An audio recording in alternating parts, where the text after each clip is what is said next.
नमस्कार मित्रों, आज हम बात करेंगे ऐसे राजवंश की जिसने हमारे छत्तीसगढ़ में सबसे लंबे समय तक शासन किया और जिस राजवंश के बारे में आप में से कईयों ने एक मूवी में कुछ सही कुछ गलत झलकियां देखी होंगी। कटप्पा और बाहुबली। जी हाँ, कटप्पा और बाहुबली से जुड़े माहिष्मती साम्राज्य का कलचुरी वंश।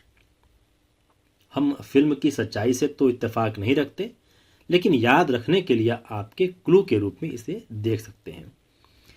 बहरहाल, परीक्षाओं के दृष्टिकोण से छत्तीसगढ़ के कलचुरियों के बारे में चर्चा अब शुरू करते हैं। इस लेक्चर वीडियो में हम पहले देखेंगे कलचुरियों की उत्पत्ति, फिर कलचुरियों का छत्तीसगढ़ में प्रवेश और इस वंश के कुछ प्रसिद्ध शासकों को।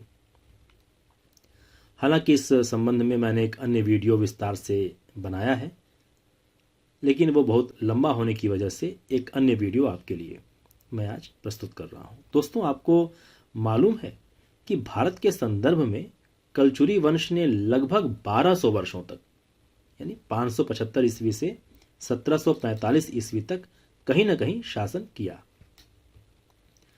कहीं कहीं कलचुरियों को कटच्चुरी, कालसूरी, कलतसुरी, कालचुर्य, कलार जैसे नामों से भी पुकारते हैं। कलचुरी को तुर्की भाषा के कुलचूर से जोड़कर देखा जाता है, जिसका अर्थ है उच्च उपाधि युक्त। इसे आप याद रखें, कलचुरी को तुर्की भाषा के कुलचूर से जोड़कर देखते हैं, जिसका अर्थ उच्च उपाधि युक्त होता है। मित्रों, सबसे पहले राजशेखर कृत बाल रामायण में कलचुरी शब्द का प्रयोग मिलता है। इसे भी आप याद रखेंगे। विष्णु पुराण की एक कहानी है जिसके अनुसार ब्रह्मा जी के मानस पुत्र महर्षि अत्रि थे। महर्षि अत्रि और सती अनुसुईया से चंद्रदेव उत्पन्न हुए। इन्हीं चंद्रदेव से कलचुरी वंश शुरू हुआ, इसलिए कलचुरी अपने आप को चंद्रवंशीय क्षत्रिय भी कहते हैं। कथाओं के अनुसार चंद्रदेव की पीढ़ियां आगे बढ़ीं और इसी क्रम में ययाति, यदु और है इत्यादि हुए। आप यह सुने होंगे कि कलचुरी स्वयं को है क्षत्रिय भी कहते हैं। एक कहानी है लोग अपनी उत्पत्ति अहि है से मानते हैं। अहि यानी नाग होता है और है यानी घोड़ा घोड़ी, यानी नाग और घोड़ी से है वंशी अपनी उत्पत्ति मानते हैं। ऐसा कहते हैं कि कलचुरी लोग है तक आते आते 14 शाखाओं में बढ़ गए थे। फिर है की 8वीं पीढ़ी में राजा माहिष्मान हुए, जिन्होंने नर्मदा नदी के किनारे माहिष्मती नामक नगर बसाया। यह आप याद रखें कि राजा माहिष्मान, जिन्होंने नर्मदा नदी के किनारे माहिष्मती नामक नगर बसाया। इनकी 8वीं पीढ़ी में राजराजेश्वर सहस्त्रार्जुन हुए। राजराजेश्वर सहस्त्रार्जुन, इनको कलचुरी वंश के अलावा अन्य कई लोग अपना आराध्य, अपना भगवान मानते हैं। इनके बारे में भी एक कहानी है कि इनके 1000 हाथ थे। इन्होंने महाबली, महापंडित रावण तक को पराजित कर दिया था। हालांकि परशुराम जी से हुए एक युद्ध में इनका अंत हुआ। ये तो कहानियां हैं, अभी तक इन्हें ऐतिहासिक रूप से प्रमाणित नहीं किया जा सका है और आने वाले समय में उम्मीद है कि इन जैसी तमाम कहानियों में छिपी ऐतिहासिकता प्रकट हो सके। फिलहाल कलचुरी वंश से संबंधित मूलभूत बातें देखते हैं, जो कि परीक्षा की दृष्टि से बेहद महत्वपूर्ण है। तो अब इसे आप बहुत ध्यान से सुने, क्योंकि आपकी परीक्षा में ये बहुत काम आने वाला है। पहली बात, कलचुरी वंश का मूल या आदि पुरुष किसे कहा जाता है? तो उत्तर है कृष्ण राज। कलचुरी वंश का मूल पुरुष या आदि पुरुष कृष्ण राज को कहते हैं। इसे आप इस तरह से याद कर सकते हैं, काले कृष्ण। दरअसल ये कोडिंग है, आप इस कोडिंग के जरिए आसानी से इसे याद रख सकते हैं। काले, कलचुरी, कालेचुरी, ऐसा कुछ आप इसे पढ़ लीजिए। कल काला, तो काले कृष्ण, कृष्ण भगवान काले थे, तो आप इसे इस तरह याद करें कि काले कृष्ण। तो काले से कलचुरी हो गया और कृष्ण से कृष्णराज हो गए। दूसरा है कलचुरियों की त्रिपुरी शाखा के संस्थापक। कलचुरियों की कई शाखाएं थीं, जिनमें एक थी त्रिपुरी शाखा, जबलपुर के पास जो जगह है। तो इस शाखा के संस्थापक वामराजदेव। वामराजदेव, ये नाम आप कैसे याद करेंगे? तो एक कोडिंग है त्रिपुर बाम, त्रिपुर छाप बाम। बाम, हाँ, अगर आपको पढ़ाई करने से सर में दर्द होने लगे तो इस बाम को याद कर लीजिए। बाम लगाने से दर्द में आराम हो जाएगा। त्रिपुर बाम, त्रिपुर यानी त्रिपुरी और बाम यानी वामराज देव। तो कलचुरियों की त्रिपुरी शाखा के संस्थापक हुए।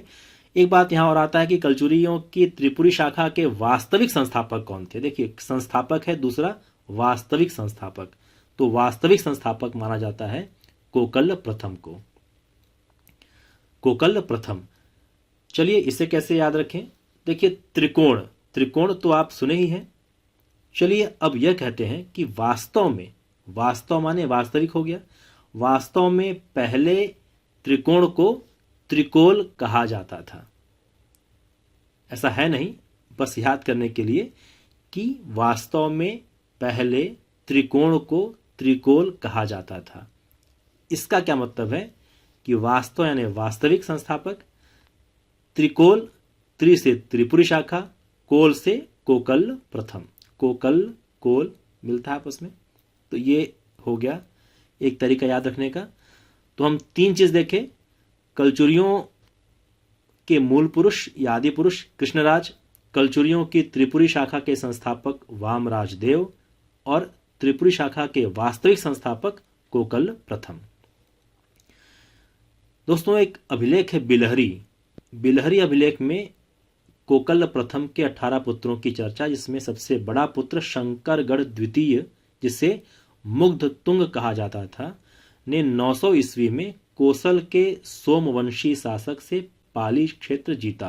कोसल यही दक्षिण कोसल, और यहाँ पर सोमवंशी शासक थे जिससे उन्होंने पाली क्षेत्र जीता। पाली आप जानते हैं ना, कोरबा पाली, बिलासपुर जाते समय ये पाली मिलता है हमको, अंबिकापुर चलते हैं तो कुल मिलाकर के इस क्षेत्र को जीतने वाला शंकरगढ़ द्वितीय है।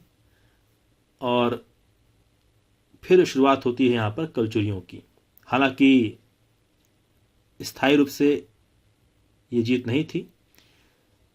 हम जब पढ़ते हैं छत्तीसगढ़ में कलचुरियों के विषय में तो 1000 ईस्वी से 1741 ईस्वी तक हमें ये ज्ञात होता है कि छत्तीसगढ़ में कलचुरियों ने शासन किया।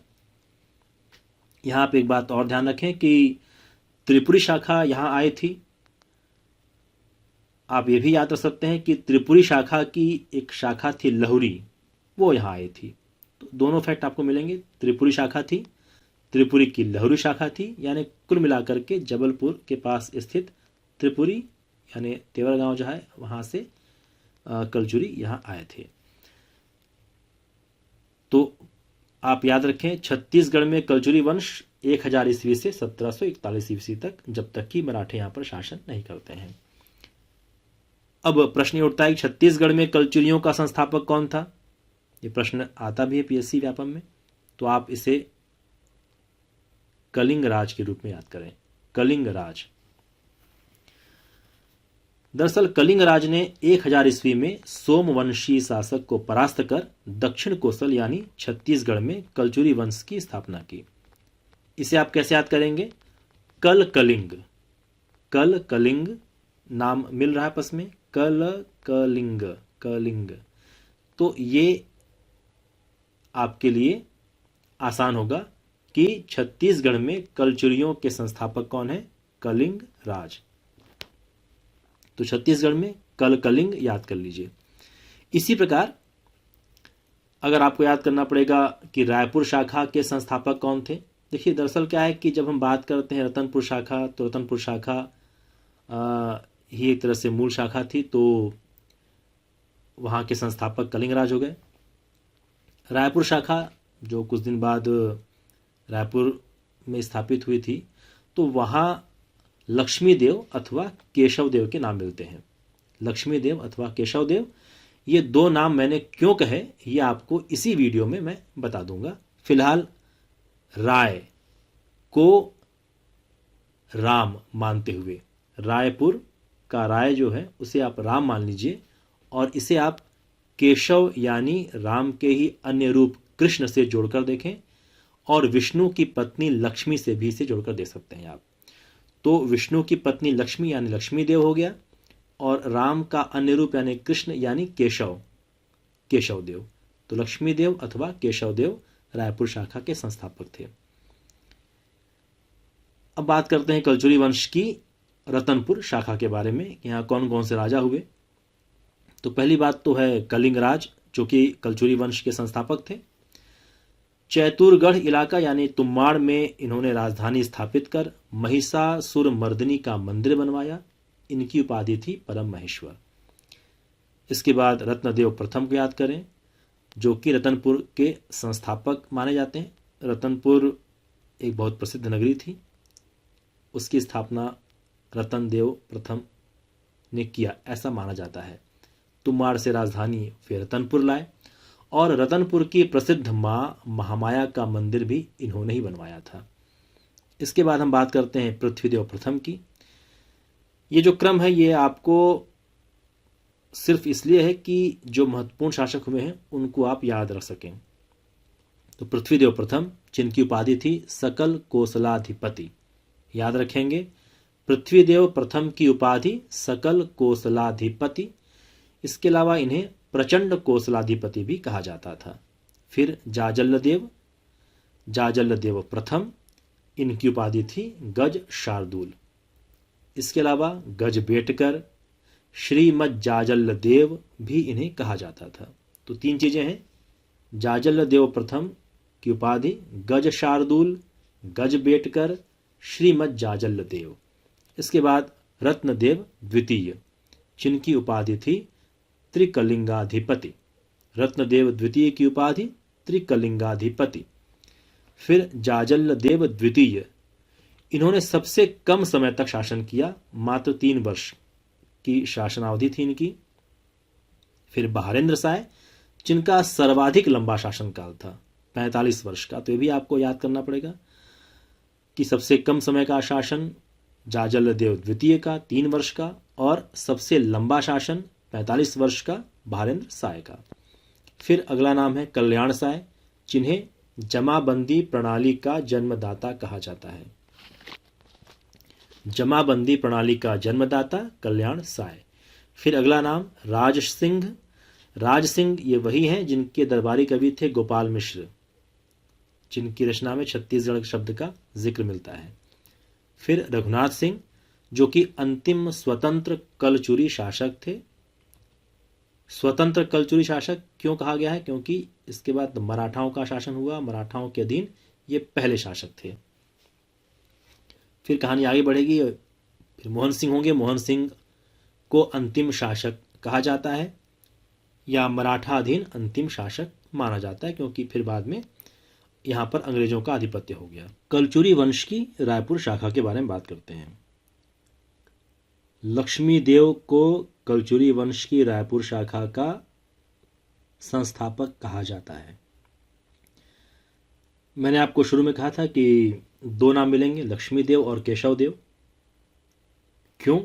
इसलिए क्योंकि ब्रह्मदेव के शिलालेख में लक्ष्मी देव इस शाखा के संस्थापक हैं, जबकि रायपुर गजेटियर और पुरातत्ववेत्ता कनिंघम के अनुसार केशव देव रायपुर शाखा के संस्थापक हैं। तो दोनों ही इसमें उत्तर हैं। ज़्यादा सही हम लक्ष्मी देव को मानेंगे, लेकिन ये दोनों उत्तर आपको मिलते हैं, दोनों ही एक तरह से प्रमाणित हैं। फिर बात करेंगे सिंघण देव की, जिन्होंने रायपुर के 18 गढ़ों को जीता।